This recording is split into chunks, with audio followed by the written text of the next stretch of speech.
Joe Hayden takes it in for the score, so the Steelers do get a touchdown out of the sequence. They missed the extra point, so it's 6-0 Pittsburgh. Late second, Ravens down 12-7, 3rd and 11. This was their best play all day long. RG, tuck it and run it. 39 yards on this one. Actually, his longest run since his rookie year. And that would set up this terrible sequence for the Ravens. After they had called their last timeout of the half, you see the time remaining. Tick, tick, tick, tick. They run it to Gus Edwards. He is stuffed. The Steelers, understandably, in no hurry to get the next playoff. John Harbaugh is demanding a delay of game penalty. He doesn't get it. The Ravens finally get everything set up and lined up, and they snap the ball with, as you see, 3 seconds remaining. They throw it up. Luke Wilson can't bring it down. And just like that, they come away with absolutely nothing. Early fourth quarter, it's still 12-7. It's Ben. It's Juju Smith-Schuster. It's a touchdown. Steelers up 19-7. Feels like they're going to easily take this one to the house, especially when you see RG3 standing there with the ice on the hamstring. So Trace McSorley is in. Pay no attention to him. You saw the circle on your screen.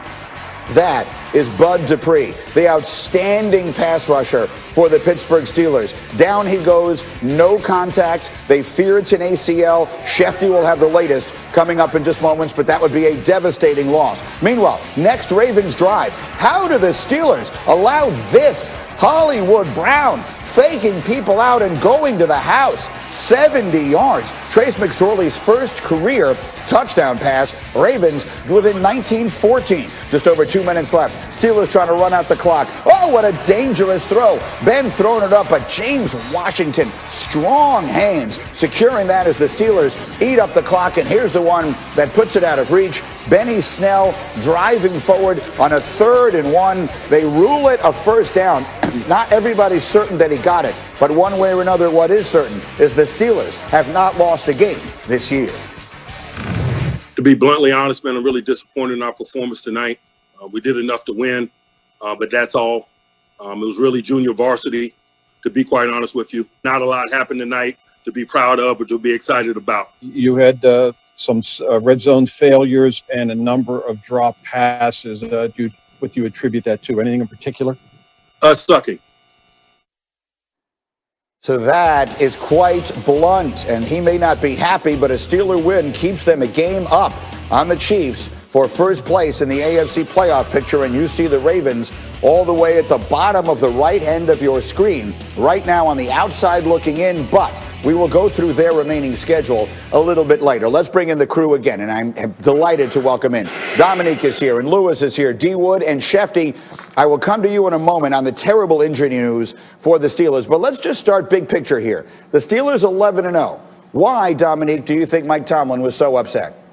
I think Mike Tomlin was upset because they didn't play well again against another opponent that they should have dominated, and he knows they can't afford to drop a game. I know often we talk about teams who go undefeated late in the season, and we talk about should they rest their players late in the year? Should they be more focused on the playoffs? I think Mike Tomlin knows that they're going to need to go 16-0 to guarantee themselves that single first-round bye and to give them the best chance to get to the Super Bowl, because I don't think this team is going to be capable of winning 3 playoff games in a row to get to the Super Bowl. They're going to need that bye, and they're going to need to have Kansas City have to come to Pittsburgh. So he knows how important these games are, and they can't afford to drop any of them. I get that. But, Lewis, here's the way I viewed it. The circumstances of this game were so crazy with all the delays and all the Wednesday afternoon and everything else. To me, it felt like just getting the win felt like enough. Did you think it was as alarming from a Pittsburgh standpoint as Tomlin seems to have? Yeah, I see what his point is, especially when you're talking about things that really do determine outcomes of games that they didn't play very well at, that they didn't execute very well, that being in the red area. And then as far as, dropping passes and not executing just basic fundamental principles of football. Those are the things that he's disappointed at. Yeah, it has extenuating circumstances with how this week has been managed as far as, from a scheduling standpoint. But the drop passes, look, these guys are professionals. They have one of the best wide receiver corps in the NFL. And you saw Chase Claypool, Deontay Johnson, Eric Ebron. They all dropped passes, and they all dropped passes that could have put this game out of reach. There you have James Washington. So they need to do better at that. The defense, as well as it played, could have played even better. I mean, Minkah Fitzpatrick dropped an interception as well. So I think that those are the kind of things that coaches always fret over. And I think they need this bye because their bye weekends have been messed up all year long. Mm-hmm. They need the rest. I'm not really worried about home field advantage because of the lack of fans this year. And I think no matter where you play, the environment's going to be so sterile, it's not going to matter anyway. But they just need the rest. They need a full week where they can just sit back and get their guys healed, stay away from the facility, because they haven't really had that yet. But they also might, Can I jump in just for a second? Because I was hit with a Mike Tomlin-ism in my brain when you started laying out all those excuses. Because excuses are the tools of the incompetent. That's why Mike Tomlin is a champion, and you're out here advocating for shooting for ties. So I'll let somebody else say something. But when I heard that, that's all I could think of was how Mike Tomlin must have just fidgeted in his sleep, feeling you make excuses for a team that doesn't want him. That's fair enough. On this show, the standard is the standard, Neek, and we will never forget that. There you go. Schefter, however, the really bad news in Pittsburgh, they fear is about the injury. What do we know about the status of Bud Dupree? Well, they believe that they're going to learn today that Bud Dupree, their franchise linebacker who did not sign a long-term extension, tore his ACL. And you saw him go down, and you knew right away, as soon as he did it, essentially was non-contact. He grabbed for the knee. We've seen it happen over and over and over, especially this year.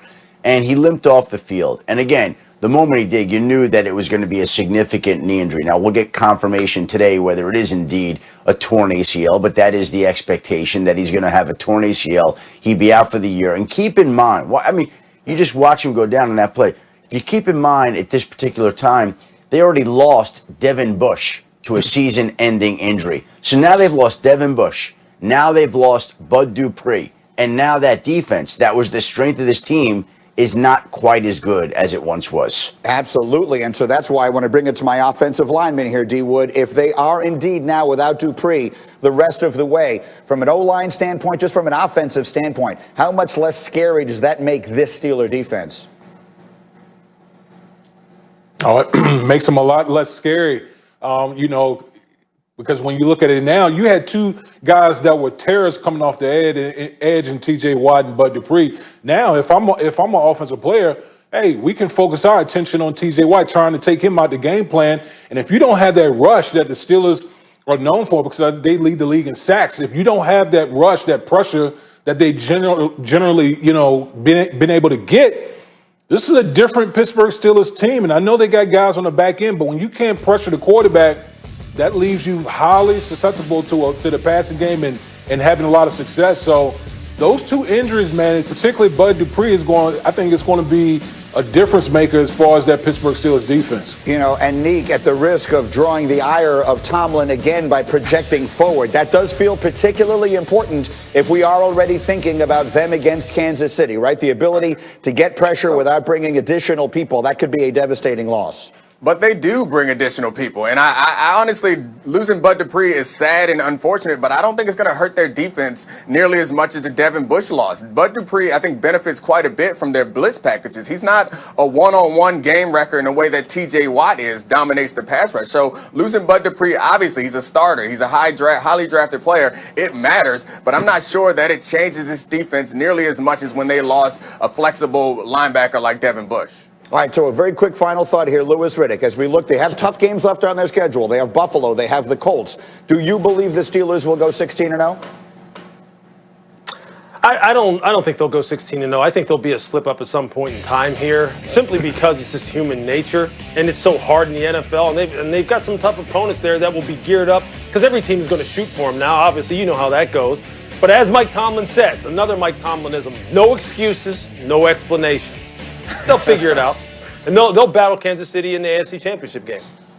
We're already projecting ahead to that. By the way, if you look carefully at the Ravens side of the screen, their remaining schedule is much friendlier. We'll talk more about their chances a little later. Meanwhile, I want you to hear something from Roger Goodell yesterday. The commissioner of the NFL had a teleconference before this game talking about the particular complications of the coronavirus, the impact it's having on the NFL and its schedule, and their plans going forward. Here's what the commissioner said.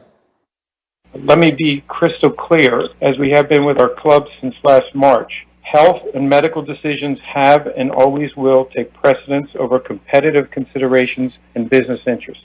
As we discussed in October at the Fall League meeting, we will not postpone or reschedule games due to COVID issues affecting multiple players, even within a position group, if we feel comfortable that the rest of the team is not at risk.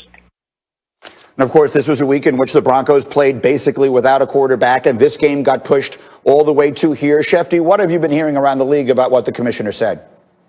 Well, essentially, this headline to me of what he said was that there are no plans for a postseason bubble. We've heard people talk about the fact that perhaps a bubble could be introduced like the NBA did when it sent its players to Disney World in Orlando. That's not going to happen in the NFL. NFL teams exist in their own little bubbles, and they're not impermeable where they don't come into contact with other people. There are kids that go to school, they're in contact with their wives, their girlfriends, whatever it may be. But Roger Goodell made it very clear yesterday that there are no plans right now for a postseason bubble. Now, as it pertains to why the Broncos played their game on Sunday without quarterbacks and the Steelers and Ravens pushed their game off, it's about identifying the virus, isolating the virus, and containing the virus. If